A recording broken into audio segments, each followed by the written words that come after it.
আসসালামু আলাইকুম। একটি বেসরকারি শিক্ষক প্রশিক্ষণ কলেজ হিসাবে ১০টি প্রশিক্ষণ কর্মশালা বা প্রশিক্ষণ কোর্সের ব্যবস্থা করতে পারা, এটি একটি সাহসিকতার পরিচয়। তো যাই হোক, আপনাদের আগ্রহকে সামনে রেখেই মূলত আমরা এমন কর্মসূচি হাতে নিতে যাচ্ছি। এখানে ১০টি প্রশিক্ষণ কোর্স বললে ভুল হবে। এটা এইজন্য যে আপনারা জানেন যে কোর্সের একটি ডিউরেশন বা মেয়াদ থাকে। আমরা যে কাজটি করতে যাচ্ছি, এই কাজের কিন্তু কোনো সুনির্দিষ্ট মেয়াদ নাই। কারণ আপনি নিজের যে দক্ষতা বা যোগ্যতা আছে সেটিকে আপনি হ্যাচিং করবেন। হ্যাচিং করা মানে হচ্ছে আস্তে, আস্তে এটিকে আস্তে, আস্তে লালন-পালন করে আপনি এটিকে বড় করবেন। এই বড় করতে আপনার কখনো ল্যাবের সহায়তা লাগবে, লাইব্রেরির সহায়তা লাগবে। আমাদের কলেজের শিক্ষকদের সংস্পর্শে আপনাকে আসতে হবে এবং শিক্ষকদের সাথে আপনাকে ফেস টু ফেস মিটিং করতে হবে। এই যে এই কাজগুলো কিন্তু আপনি ব্যবহারিক প্রশিক্ষণের মাধ্যমে নিজেকে আপনি যোগ্য করে তুলবেন। এর জন্য আপনার যত সময় লাগে লাগুক, আপনি এই কলেজে যদি আসতে পারেন, যদি আপনি সশরীরে এই কলেজে হাজির হতে পারেন, তাহলে আপনার যোগ্যতা আর যাই হোক, কোনো সমস্যা নেই। আপনার বয়স যাই হোক, কোনো সমস্যা নাই। আপনি যুগের সাথে তাল মিলিয়ে একজন ভালো এবং দক্ষ শিক্ষক হবেন, এমন কমিটমেন্ট নিয়ে আপনি এগিয়ে আসুন। এবং আমরা চাই যে আপনি এই বাংলাদেশের যে শিক্ষক সমাজে যে প্রশিক্ষিত শিক্ষকের অভাব রয়েছে, সেই অভাবটি আপনি পূরণ করবেন। তো সুপ্রিয় প্রশিক্ষণার্থী, এখানে একটি কথা বলে রাখছি আপনাকে। সেটি হচ্ছে যে শিক্ষকদের যে প্রশিক্ষণ লাগে, গতানুগতিক চিন্তা ভাবনার ভিতরে যদি আপনি চিন্তা করেন যে শিক্ষকদের প্রশিক্ষণ বলতে হচ্ছে শুধুমাত্র কিভাবে পাঠ উপস্থাপন করবে, কিভাবে শ্রেণীতে কথা বলবে, কিভাবে শ্রেণীকক্ষ ব্যবস্থাপনা করবে, কিভাবে ছাত্রছাত্রীদেরকে নিয়ন্ত্রণে রাখবে। এর বাইরে যে আরো অনেক ব্যাপার থাকতে পারে, এই বিষয়গুলো কিন্তু অনেকেরই জানা নেই।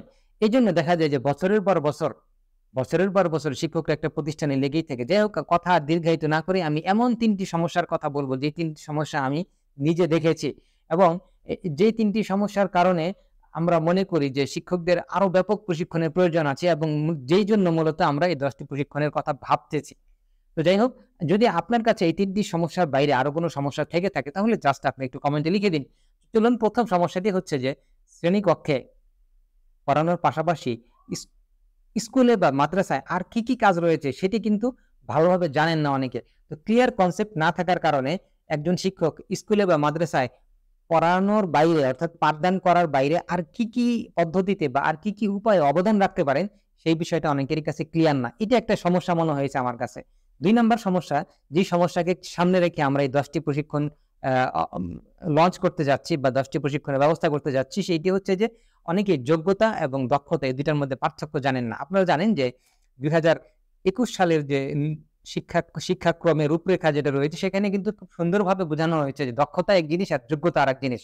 তো দক্ষতা এবং এই যোগ্যতার মারপ্যাচে অনেকে কিন্তু যোগ্যতাকে দক্ষতা মনে করেন এবং দক্ষতাকে যোগ্যতা মনে করেন। আসলে কিন্তু ২ টি ভিন্ন জিনিস।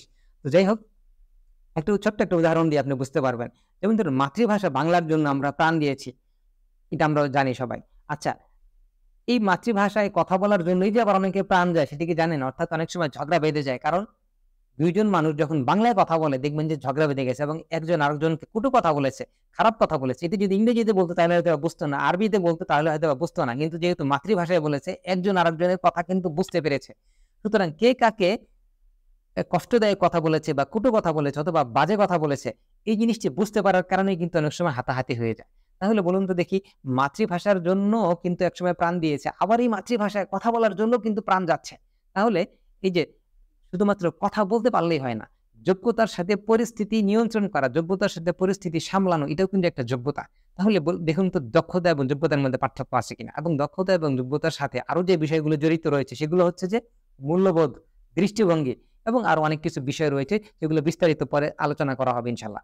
৩ নাম্বার যে সমস্যাটি আমার কাছে মনে হয়েছে, যে সমস্যার কারণে প্রশিক্ষণ দরকার এবং প্রশিক্ষণের বিকল্প নাই, সেই ৩ নাম্বার সমস্যাটি হচ্ছে যে অনেকে জানেন না যে কখন একটি প্রতিষ্ঠানে চাকরি নিবেন এবং কখন একটি প্রতিষ্ঠান থেকে চাকরি ছেড়ে দিবেন। অর্থাৎ কখন সুইচ করবেন।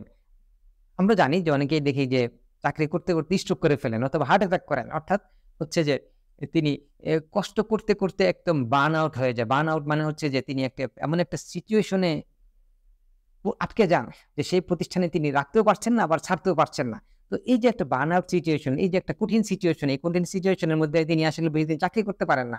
তো এই যে একটা মানসিক যন্ত্রণা, এই নিপীড়নের মধ্যেও কিন্তু অনেকে চাকরি করতে থাকে এবং এটা বুঝতে পারেন না যে আসলে এই কি করলে তিনি এইরকম একটা পরিস্থিতি থেকে বের হয়ে তিনি অন্য একটা প্রতিষ্ঠানে নিজেকে উপস্থাপন করবেন এবং অধিক বেতনে তিনি সেখানে চাকরি করবেন এবং তিনি এমন প্রতিষ্ঠানে বাছাই করতে পারছেন না যে প্রতিষ্ঠানে একটা স্বস্তিকর পরিবেশ আছে এবং একটা আরামদায়ক পরিবেশ আছে এবং সেখানে একটা কাজের পরিবেশ আছে। তাহলে এই যে একটা সমস্যা, এই সমস্যার কারণে কিন্তু প্রশিক্ষণ দরকার আছে। যাই হোক, আমি ৩ টি সমস্যার কথা উপস্থাপন করলাম। যদি এর বাইরেও আপনার কাছে অন্য কোনো সমস্যা থেকে থাকে, যেই সমস্যার কারণে আসলে প্রশিক্ষণ গ্রহণ করা উচিত, তাহলে আপনি জাস্ট কমেন্টে লিখে জানান। এখন প্রশ্ন হতে পারে, কোথায় প্রশিক্ষণ নিবেন? প্রশিক্ষণ নেওয়ার জন্য আপনাকে নিজ দায়িত্বে আমাদের কলেজে আসতে হবে। আমাদের কলেজ উত্তরায় আইডিয়াল টিচার্স ট্রেনিং কলেজ। এখানে আপনি আসলে এখানে ল্যাব পাবেন, লাইব্রেরি পাবেন এবং শ্রেণীকক্ষ পাবেন। সবচেয়ে বড় কথা হলো এখানে প্রশিক্ষক পাবেন। আপনি যদি কলেজে আসতে পারেন তাহলে আপনার ভবিষ্যৎ গড়ার দায়িত্ব আমরা নিতে পারি এবং ভয়ের কোনো কারণ নাই। ভয়ের কোনো কারণ নেই। এই কোর্সটা অলমোস্ট ফ্রি। অর্থাৎ এই যে ১০ টি বিষয় যে আমরা আপনাকে প্রশিক্ষণ দেব, এই ব্যাপারটি আসলে ফ্রি। আমি অলমোস্ট ফ্রি বলেছি এইজন্য যে আপনাকে তো গাড়ি ভাড়া দিয়ে এখানে আসতে হবে এবং কিন্তু এখানে আপনার চা নাস্তা করতে হবে বা দুপুরে খেতে হবে। সুতরাং এতটুকু ব্যয় কিন্তু আপনাকে নিজের জন্য নিজে করতে হবে। তাহলে আমরা শুধু পরিবেশ দিতে পারবো এবং আমরা একটা ব্যবস্থা দিতে পারবো আপনাকে, একটা সলিউশন দিতে পারবো। কিন্তু এর জন্য কিন্তু আপনাকে কিছুটা আপনার ব্যয় করতে হবে। আর ধরুন আপনি যদি অনলাইনে শিখতে চান তাহলে তো আপনাকে ইন্টারনেট ব্যয় করে ইন্টারনেটের জন্য ইন্টারনেট ক্রয় করে ইন্টারনেট ব্যয় করে তাহলে আপনাকে এই কোর্সটা করতে হবে। এই প্রশিক্ষণ নিতে হবে। তাহলে এতটুকু ব্যয় যদি আপনি করতে রাজি থাকেন তাহলে আমি মনে হয় যে আ তা আ আপনাকে আমি বুঝাতে সক্ষম হয়েছি যে আসলে এই কোর্সটি আপনার জন্য, এই কোর্সগুলো আপনার জন্য এবং আপনি যদি এগুলো করেন তাহলে আপনি যথেষ্ট উপকৃত হবেন আশা করি। এখন আমি এমন ৩ টি কারণের কথা বলব যে ৩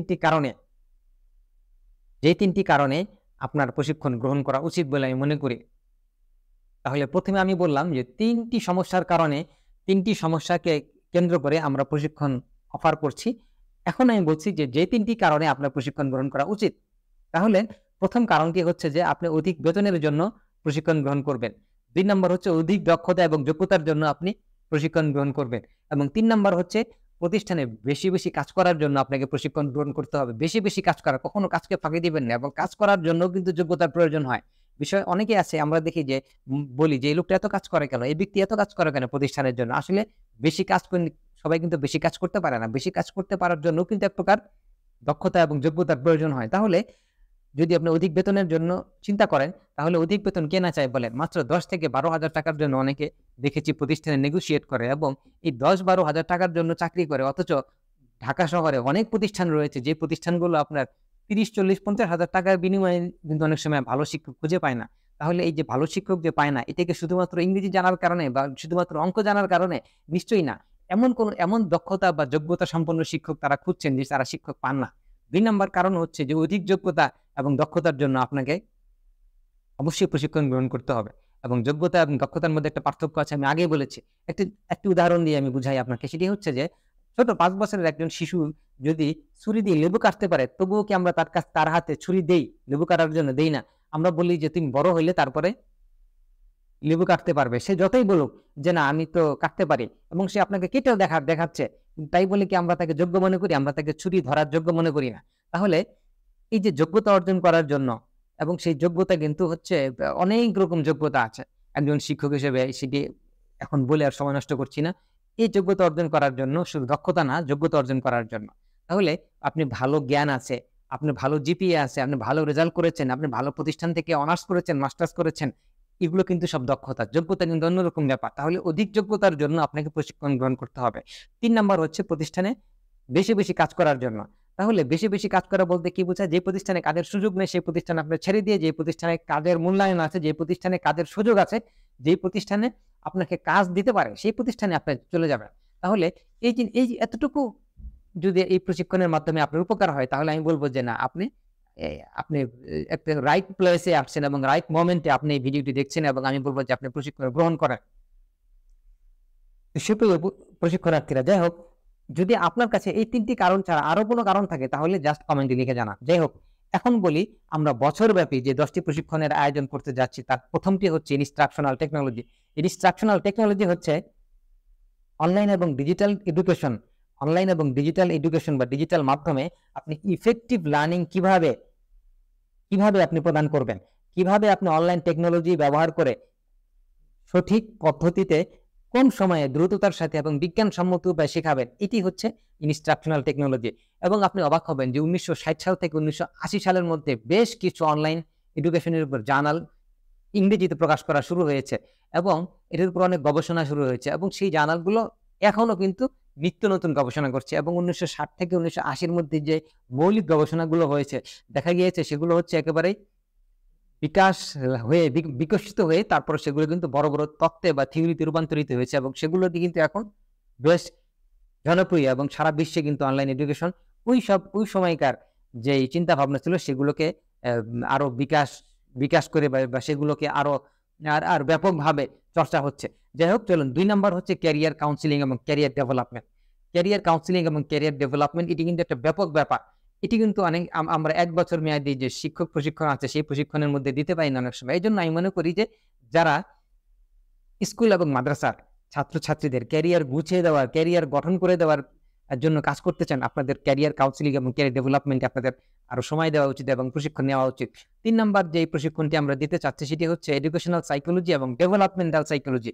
এডুকেশনাল সাইকোলজি হচ্ছে যে শিক্ষার্থীরা কেন শেখে, কিভাবে শেখে, কোন পদ্ধতিতে শেখে, কোনটি ইফেক্টিভ না, এই যে বিষয়গুলো ছাত্রছাত্রীদের উপর ছাত্রছাত্রী হিসাবে মানে শিক্ষার্থী হিসাবে তাদের যে মনস্তাত্ত্বিক অবস্থা, এটা হচ্ছে এডুকেশনাল সাইকোলজি। আর ডেভেলপমেন্টাল সাইকোলজি হচ্ছে যে বয়স বাড়ার সাথে সাথে তাদের মধ্যে কি পরিবর্তন ঘটে, সেই পরিবর্তনগুলো কিভাবে নিয়ন্ত্রণ করতে হয়, কিভাবে ইতিবাচক পদ্ধতিতে মানে তাদেরকে এগিয়ে দেওয়া যায়, এই বিষয়গুলো হচ্ছে ডেভেলপমেন্টাল সাইকোলজি। 4 নাম্বার প্রশিক্ষণটি হচ্ছে মেন্টাল হেলথ কাউন্সেলিং। অর্থাৎ মেন্টাল হেলথ কাউন্সেলিং মানে হচ্ছে যে ওষুধ না দিয়ে কগনিটিভ থেরাপি দিয়ে, ওষুধ দিয়ে যারা করে তারা মধ্যে এক প্রকার ডক্টর।